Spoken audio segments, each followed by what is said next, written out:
really appreciate just putting the effort of doing it today.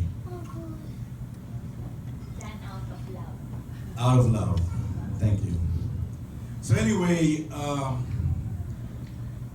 there's a lot of emotions within me right now, being in this great gathering. First of all, I left the country 30 years ago. Actually, I left in 87. But before I do my own chronology, let me first acknowledge some folks here. My son, Rimar, is here, and Andrea from New York. So I really appreciate you coming here. Rimar, my firstborn, works in Wall Street in New York. And if you're familiar with Wall Street, you know the bull that you see in the newspapers? That's actually in Wall Street, and Rimar and Andrea's building is actually just in front of that bull. So they work in the financial district. I also like to acknowledge my partners in MedPro, the company that we built in Chicago, and also now my partners in the restaurant that we started in Chicago. I'm going to tell you about the restaurant later. So Mr. Philip Castillo is here. Mr. Philip is our Vice President of Account Management for MedPro. And I would also like to acknowledge the Castillo and the Simangan family who are here also today. Also in my party, we came last Wednesday, is Mr. Tony Ocampo. Where is Tony? He went home. Tony He went home. is our Vice President for Operations. He concentrates on our therapy operations, and Tony also helps us with our restaurant business. So Tony, welcome to this gathering as well. So Tony and Philip actually helped me do what we have to do for this trip. This is actually a short trip for the three of us. We came last Wednesday, and what we basically did for the last 3 days was to talk to, I believe, almost 70 applicants. So we are recruiting nurses and therapists for MedPro health providers. And when I said that I left the country like 30 years ago, I'd like to say that I left the country with a dream. We came today trying to fulfill other people's dreams. When we said yes to 29 nurses and 6 physical therapists that we interviewed, we know as they sit across us on that interview table, we're gonna be changing people's lives. And there's a sense of feeling that made it really has impacted me in a different way. As I interview young folks, young nurses and therapists, I see in their eyes, a dream of coming to America and a dream of making something better for their lives. So a yes or no decision from the three of us will ultimately change people's lives. And it makes us really, really proud that we're coming in from the United States as basically employers and basically providing opportunities for everyone here in the Philippines. So this is something that we're gonna be doing on a regular basis. We're probably gonna be coming here almost every year now, Tito Rose. And the reason why I say that is that because of all the nurses and therapists that we're bringing to the United States, they're going to be signing 3 or 4 year contract with us.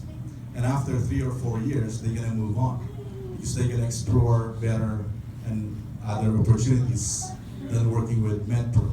So therefore, it's going to be a continuing process It's going to be a continuing recruitment opportunity, and therefore, we're probably going to be doing some things like this every year. All right? So, the other thing too that we want to say is that being in the United States for so long, when I came, Tito Rose mentioned that when I came to the United States, I was by myself. I had 2 luggages in 1987 when I came. And I started many jobs. You know, I started as a sales consultant. I was selling clothes, you know, for the first 2 years. So I got in working, selling men's clothes, selling suits. So the first picture that I sent Mami Seni was I was wearing a suit. So Mami Seni probably thought that I was already a manager. But what she doesn't know is that inside my pants here is like the tape measure. Because that's what I use when I measure our clients and customers. And I became good at that. I had I used to work for a store in Beverly Hills. And there is no better, I would say, job that can really, for you to really learn the culture in the United States or anywhere than to be in sales. Because I had actors, I had businessmen going to our store, and the first time I remember, I was telling Philip about this morning. You're familiar with the suit, right? You have 4 buttons, and sometimes you have the double-breasted, right, suits. The double-breasted suits are those what they wear in Europe, right? So it flips over. So I was probably in my 2nd week in that store, and here comes this gentleman who said, showed him a regular suit with just regular 2 or 3 buttons, and he said, I want 6 buttons. So since I didn't know what that is, I said, okay, that's easy. I can ask my tailor to put 3 more buttons. And that was embarrassing. The guy looked at me and said, are you new? And I said, yes, sir. So what I learned too is that honesty can also go a long way. If you are just, honest about who you are, if you're honest about probably your ambition, if you're honest about your feelings, that's a good start to be. Because I always say this to my partners, even at this point in time. As head of a big company now with MedPro, I do things that probably my staff or my employees won't understand. But what I say to them is that you might question what I do and my means, but I hope you don't question my motives. Because if you are sure and you are solid about what you want to do, no one can question, everything that you're doing for the company, like for Metro. So for the young kids who are here tonight, everything starts with a dream. As you develop your own path in life, as you pursue an education that you think is going to be good for you, and as you pursue a career, the thing that's going to help you is just to be honest with yourself.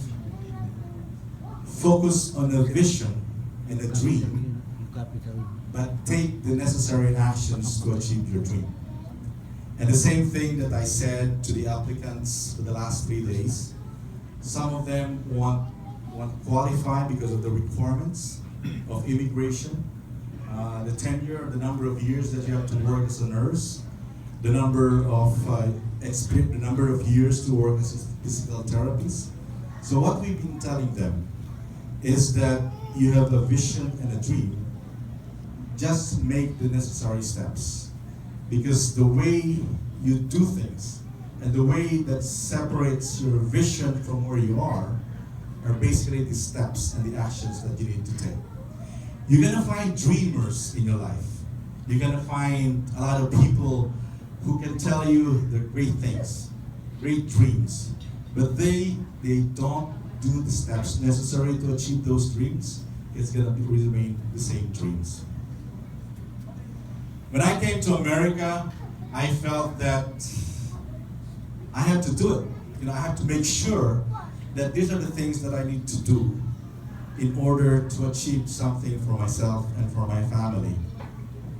So I went, after that sales experience, I went into real estate. So I started selling real estate in California. That was a tough market then. That was the time when the real estate market really tanked. And we have 20% interest rates. So after that happened, I went into IT. I learned computers my own way, and I worked in a data center. And then after working in a data center, and I'm working for a company in Los Angeles, I learned to do project management. And basically what happened was that my company that I was working for in Los Angeles got bought out by a huge corporation in Dublin, Ohio, and relocated the whole data center and the whole company to Dublin, Ohio. So I had to make that decision because we were living in Los Angeles then for I think 17 years. And the offer came to me for us to move to Dublin, Ohio. It's a big decision to be made. It's a big decision to be made because I have to uproot Rimar, Riz, Mary Lou to move from the West Coast to the East Coast. And if you're in the United States, people's gonna say, that's not a good idea. People move from the East Coast to the West Coast because of the weather. But what I thought then was that as an adult, I felt that things happen in our lives for many reasons. We meet people in our lives in different stages. People stay in our lives in different durations. I say this, if you look at your life, and your life is like a timeline, you meet people probably when you were very, very young. But there are people in your life that are given to you. When you are born with your parents. You are born with some of your siblings. These are the folks that were given to you. There are people that you choose to be in your life. The friends you meet in grade school, the friends you meet in high school. These are the folks that you choose. And for example, your spouse in life. So what am I saying? We are blessed with people who stay in our lives. Some people we meet, some people disappear. So, but the real lesson is that to understand the now. What is the now? Who are the people in our lives right now? Because after now and after today, we don't know. There is a reason why we're all gathered here today. There's a reason why the Larga family, the Villasenor family, the Samangan and the Castillo family are here today. It is fate. And that's why we're all here today. To learn from each one of us. To learn from this experience. You heard me in the video that you saw. What did I say there? I no longer have a lifetime. Mary Lou, my wife, really hates me every time I say that. I don't have a lifetime. We don't have a lifetime. We have moments in our lives. So what I do now, in my age, I just try to create moments. Moments that we remember. Moments that's gonna make us different. Moments that we're gonna feel that that's a moment that made me feel special. Like with our kids. Those who are parents, right? when your kids are no longer a phone call away, when your kids are no longer a drive-by away, they're gonna make decisions in their lives, moral, personal, career decisions. But the basis for any decisions that they're gonna make will be based on many things. They're gonna be based on their previous decisions. They're gonna be based on their belief system. But a lot of those decisions are gonna be based on those great moments they have while you were together, when you were taking care of the kids. So in my lifetime right now, I just felt that what is important is just creating those moments that's gonna count. You don't even look at after 5 years. Look always now. Now is the most important time in our life. Because tomorrow, you don't know if you're gonna have tomorrow. So that's the philosophy that I have right now. And for those who know me, in Chicago, I'm always passionate about living life to the fullest. They say, how come you have all the energy to do this? It's because I'm so excited that we are alive. We are making a difference in people's lives. We are making a change in our lives and other people. And we are in a critical healthcare business. It's home health, it's healthcare. It's a difficult kind of business. But the reason why we beat the competition, the reason why MedPro is bigger and better than our companies is because we are in this business for the right reasons. And starts all with that. It starts with knowing that we are able to help a group of people, a bunch of people, and the seniors in our population in Chicago area. So I come back, after 25 years with this message. There is a reason why I asked Jojo to show the video during our 28th wedding anniversary. Because he talks about themes that are important to all of us.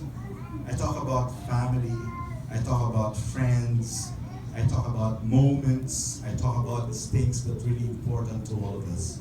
And I would like to say that as we become better and we change and we become better in our lives, we have to realize that there are people like our families who's gonna be with us all the time. So let's clap for all the family members and everyone here tonight. This is basically a celebration of family. This is a celebration of an achievement of being together, as Tito Rose said. This is a celebration of who we are. No one will define you except you. You're gonna be challenged as far as you go to a different country, the United States. They're gonna challenge you as far as being a Filipino. They're gonna challenge you of what you can achieve. One thing I say to applicants in our company,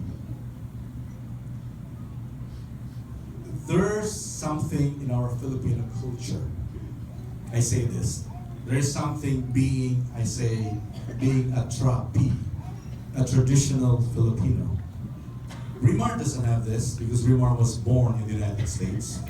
But for those who were born in the Philippines and migrated to the United States of America, I see this in our employees. I see this in the folks that I meet.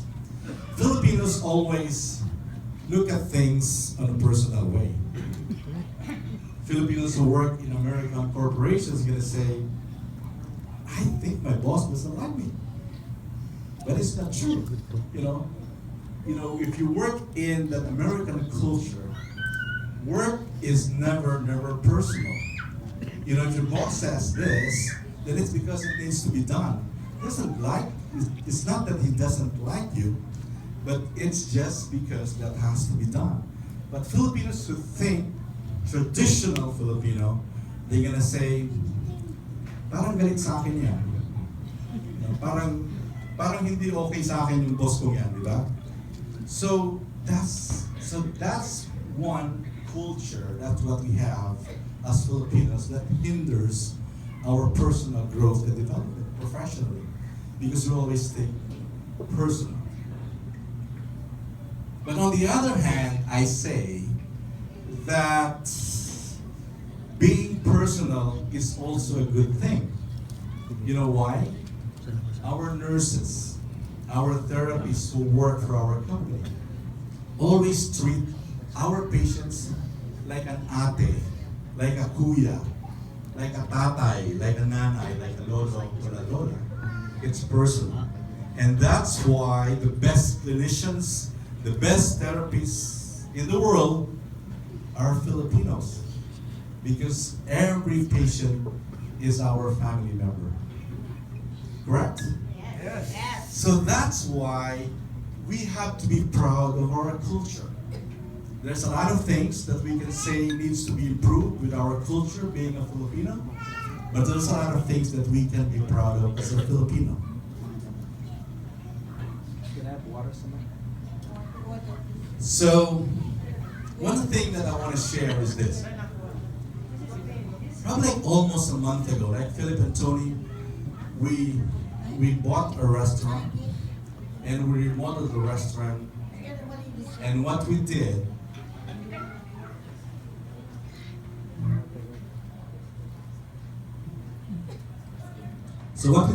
is we organized and set up this restaurant. And we have an option to say,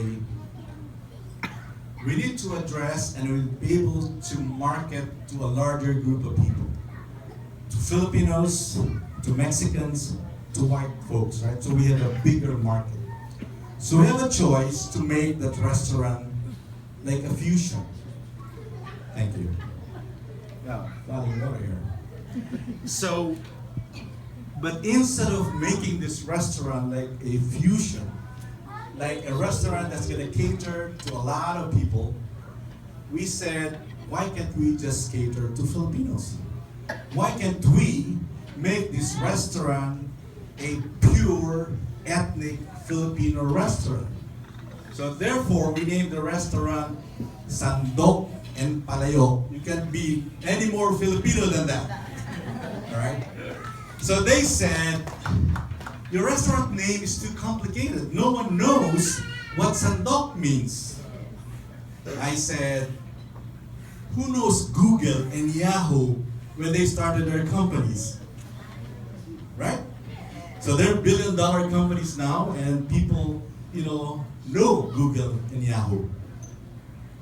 So I even had a speech, a Filipino speech.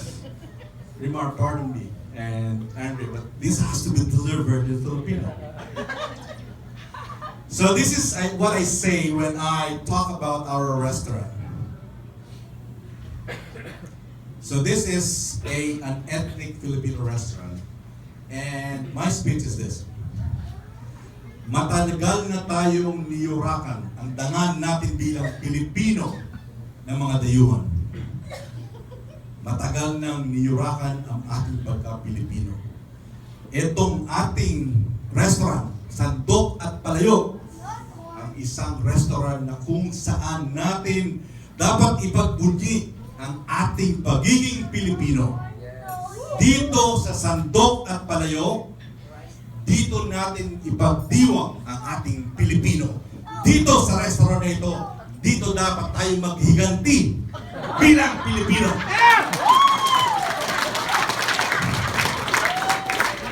Kaya anong nangyari? Every weekend, alikon man din ng mga tao.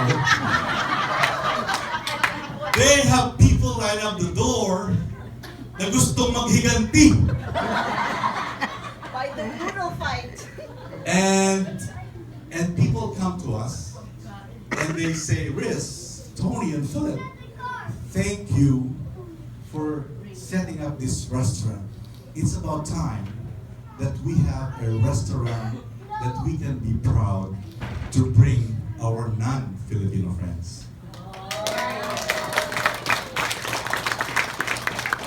So every single day that we're open, people are celebrating being a Filipino. The first thing that we did is recreate the Filipino experience. What is the Filipino experience? Filipinos want to eat. Filipinos want to shop. And Filipinos want to sing. So we have a grocery. We have a $11.99 18 dishes buffet. And we have a great karaoke bar. So even though you come in early in the morning, lunch, you can shop, you can eat, and you go up the stage and you can sing. Noontime, you can sing. So we had a great business concept. And watch us. We're gonna make this restaurant a chain of restaurants in the Chicago area. This is the same focus and the same way we did with Medco. No one believed we can do this, but we're doing this. So the other thing too that we did, of course, with the restaurant, is made the restroom really, really sparkling, clean, and modern. Because, as I was telling my group there at the table, we went to a restaurant in the northern side of Chicago. I don't mention the name, but you go to the restaurant and you go to the bathrooms. This is like Marinduque, Joe. The restaurant is like the bathroom sa Pinya Plansya ng una. Limang patong yung pinta. You know what I mean, right? So the bathrooms are like tankies. What first thing that we did is we made sure that the bathrooms are really clean. They're gonna be proud, to use the bathroom. And I think it's the right formula. You have to celebrate and you have to give them the experience. Talking about experience, my son is an interactive designer. So the first time he told me what that is, the first time he told me, Rimar, what do you do in New York? Oh, let me tell you this. So when we were in Ohio, Rimar is in his senior year, and he got the job in New York. The final interview was through Skype. And he said, Dad, I want to go to New York. I want to have my first job in New York. And I said, why do you want to go to New York? You can go to Chicago where we are. Because Rimar was left in Ohio. We were already in Chicago. And I said, if you want the big city experience, you can go to Chicago. Why do you have to go to New York? That's where I want to go. Because that's where my industry is going to be. That's hot for my industry. So he got the job in New York. He said, Dad, good news. I got the job in New York. I said, wow, cool. Bad news. What's the bad news? I don't have a place to stay. Because we are in Chicago. So I have to call Philip and I have to call my friends, and Philip generously, contacted his relatives, asked Rimar to be able to stay there for like 2 weeks until we found Rimar an apartment. So back to the interactive designer. So Rimar is actually working as an interactive designer. And the first time I heard that, I said, explain to me like a 5-year-old, what's an interactive designer? You're not a web designer, are you? You don't design website, probably don't design clothing. What's an interactive designer? So Rimar said that I worked with our developer team, we work with our IT department, and we talk to our clients like Google and Apple, McDonald's.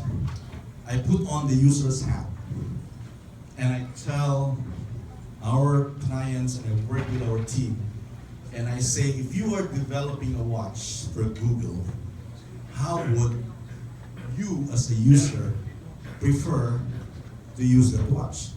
What are the features in that watch that you have to build so that when you develop the watch, it's gonna be a user's watch, not something that you create that won't be functional. So basically I put the user's hat and I tell my developer team that this is where your button's gonna be, this is where your control's gonna be, this is what the user experience should be. So I told him, they pay you good money just doing that? So yeah, that's in our industry right now. That's big everywhere. Why do you buy an Apple product, an iPhone, versus a Samsung? Right? You are buying an experience, right? If Apple comes out with, what's the next one, 6.5 or 7, Apple wants to manufacture thousands of those. They're gonna make sure that they're gonna only manufacture a few quantity. So you're gonna line up. So to be able to buy an Apple Watch, because you are buying an experience. Samsung is probably a better product, but you're just buying the experience. So therefore, what we have with Sandok is we are creating a dining experience that is Filipino. Amazing, isn't it? We are creating and mimicking an experience. When you go and eat in a Filipino house, what is that experience?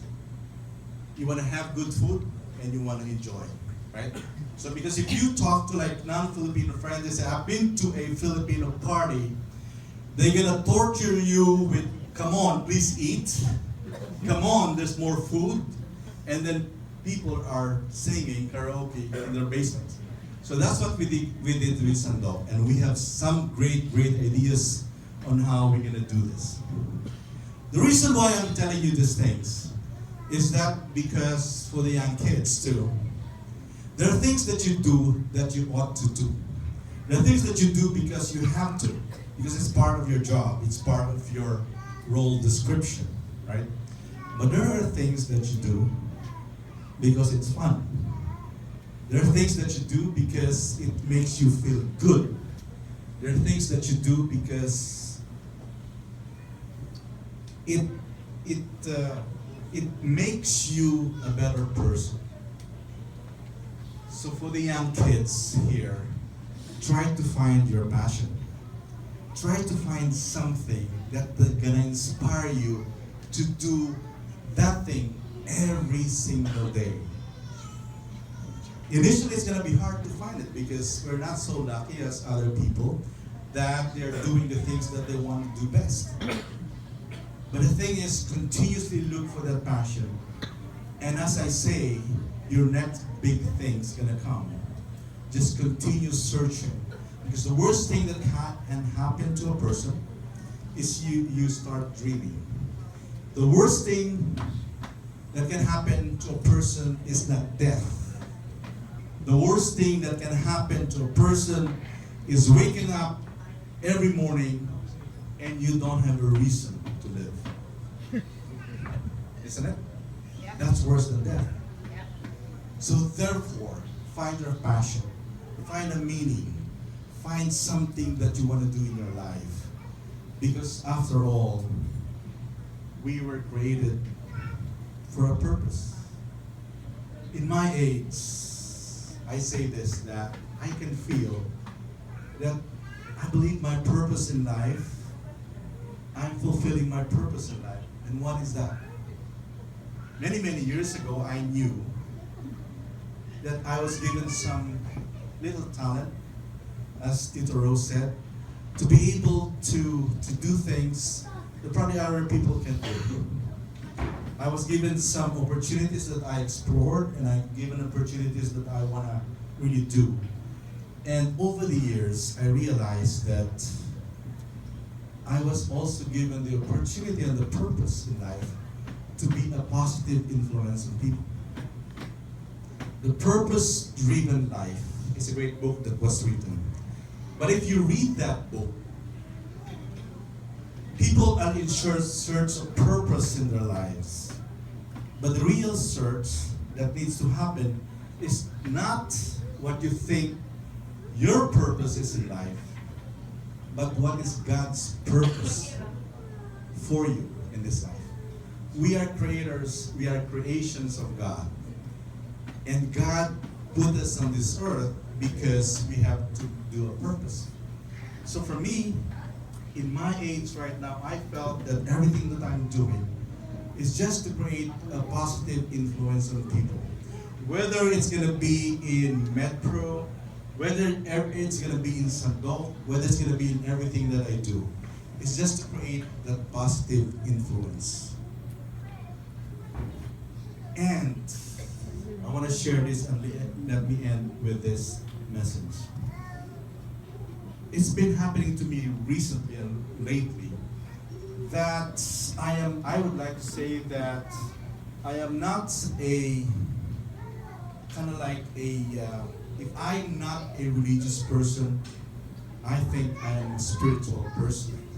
Because what I feel now is that when I did everything that I need to do, when I'm faced with challenges in our company that needs to be solved, and I have to do things, and I felt things are not going my way, I close my eyes and I say that, Lord, I have done everything that I need to do. Everything that needs to be accomplished and needs to be done, I have done. If this won't go my way, I close my eyes and I say, Lord, please take over. Because I believe that the true faith and through spiritual existence is actually complete surrender. If you believe that you are in control of your life, it's not true. We are just a facilitator of events in our lives. So let me end this message by saying, let's be happy that we have families and friends. Let's be happy and grateful that we have these moments to share. And let's realize that we are not in control. And let's completely surrender, because at the end of the day, if we've done everything that we need to do, somebody up there will dictate on what's the best for us, for our family, for our friends. And thank you so much for being in this great event. We are just starting, Georgia, right? So we are just starting the festivities. I can go on forever, but we need some time. So thank you very much to all the Larga, to all the Villasenor, to all the Castillo, to the Sinama. Thank you everyone. We really appreciate you coming here tonight.